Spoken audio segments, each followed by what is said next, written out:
menghadapi 20 tahun. Tapi selama pertemuan mudah-mudahan hari ini digagas Tempo setelah beberapa kali pertemuan. Tadi sebetulnya pada prinsipnya seluruh gubernur itu sudah setuju untuk mau datang hadir, sudah oke kok pada. Tapi di tengah-tengah perjalanan karena kesibukan mereka, tapi tadi sudah diwakili 4 gubernur sudah hadir. Jadi prinsipnya ke-8 gubernur tetap mendorong, membantu untuk segera RUU ini disahkan oleh DPR. Kalau soal bahan apa segala macam, saya kira beberapa hari sudah beberapa kali sudah cukup banyak.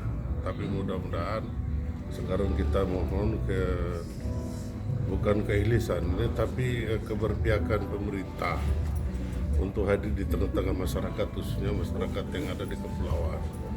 Ini kita harapkan sekali karena masyarakat di kepulauan butuh uluran tangan dan butuh regulasi sehingga mereka bisa ya menikmatilah kemerdekaan yang sudah 70 tahun ini kita merdeka kan. Jangan kasihan mereka ini ditelantarkan hidup susah terabung. Kan ada 8 perintah Bapak Presiden itu masalah stunting, kemiskinan. Kalau di kepulauan tidak ada undang-undangnya segera sulit juga ya kan.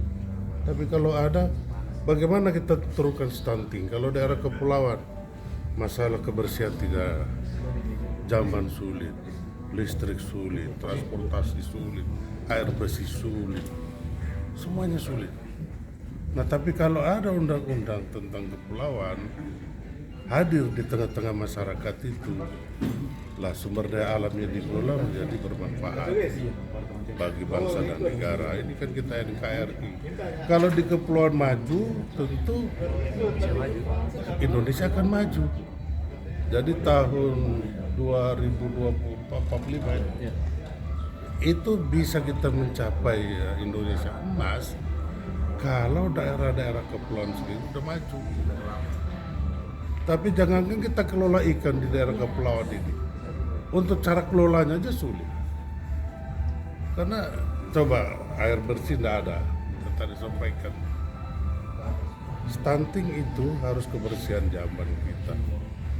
Asupan bayi yang ada dalam kandungan juga harus terjamin. Kalau gizinya tidak ada, ya gimana? Nah, gizi kan menentukan.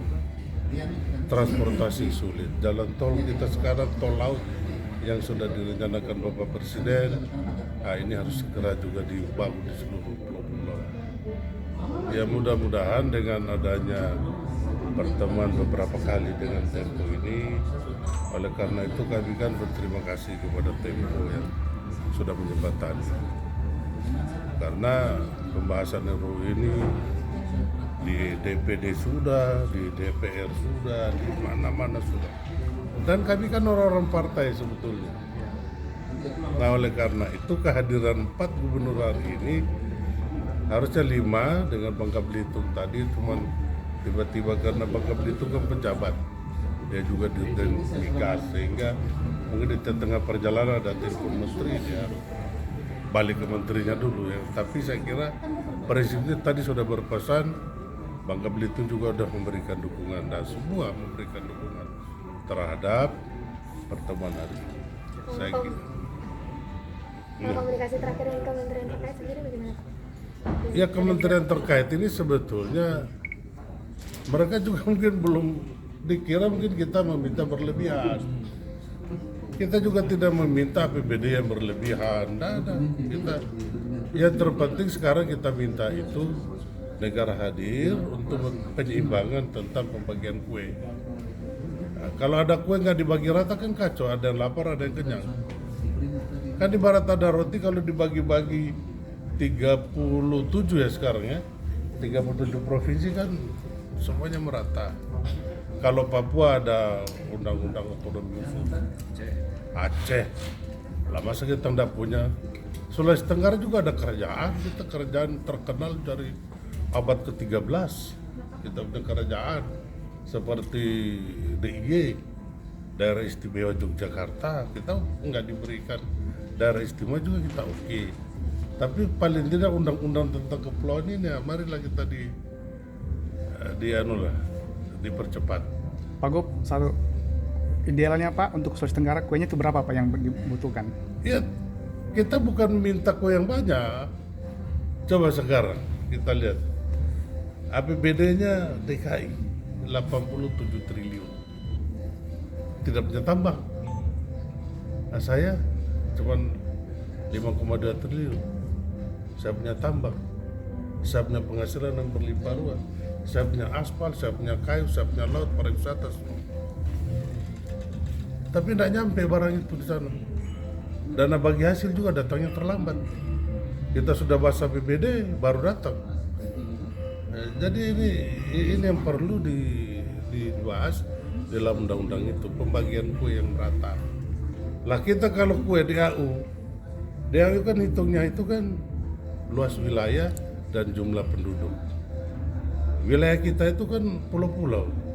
Nah pulau-pulau ini kadang pada saat dia meti ada daratannya. Kalau lagi air dia pasang, kita nggak punya, hilang. Nah kalau daratan kan dia daratan terus, karena tidak ada lautnya, karena kita laut kan, ada terjadi pasang surut. Nah sementara pasang surut, kita tidak boleh juga membangun di situ. Sertifikat juga tidak boleh dikeluarkan. Tapi hari ini karena kebijakan Pak Presiden, Pak Jokowi, masyarakat Bajo di Sulawesi Tenggara itu sudah diberikan hak guna bangunan, berdiri rumah di atas laut. Sudah diberikan ini kebijakan Pak Jokowi, Pak Presiden. Jadi kami juga kepada Bapak Presiden kami sangat apresiasi karena perhatian terhadap daerah. Nah tapi sekarang siapa sekarang yang tentang undang-undang ini kan? Kan sebetulnya tidak ada masalah kok, diundangkan aja. Kalau soal APBD nggak berpengaruh karena ada undang-undang itu atau tidak, jumlah uang kita tetap nggak akan berkurang juga karena uang kan dibagi di masyarakat, belanja lagi, putar masuk ke negara lagi, negara bagi lagi, sama aja karena uang kita juga ya tidak akan bisa berkurang. Potensi luar biasa kok di negara Indonesia ini, mungkin negara Indonesia terkaya di dunia. Contohnya apa? Pada zaman penjajahan kita dijajah negara-negara dikuasa.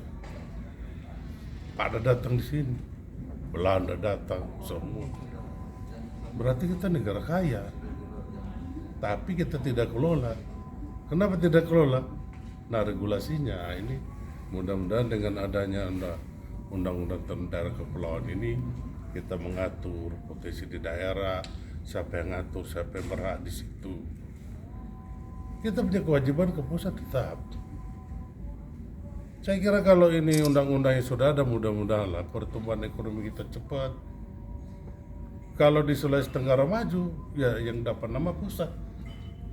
Pasti itu.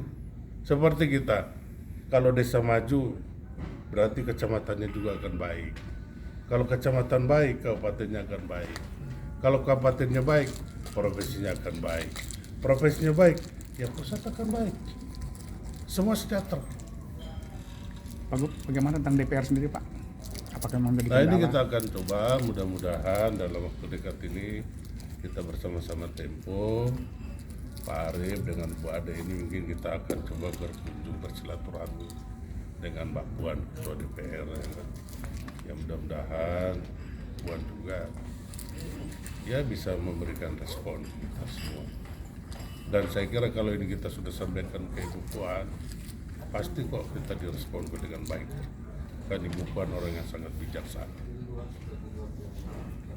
Acara ini Pak, acara ini menjadi acara pemrakasan ya Pak? Ya, Pemrakasa untuk BKS, untuk daerah lainnya juga.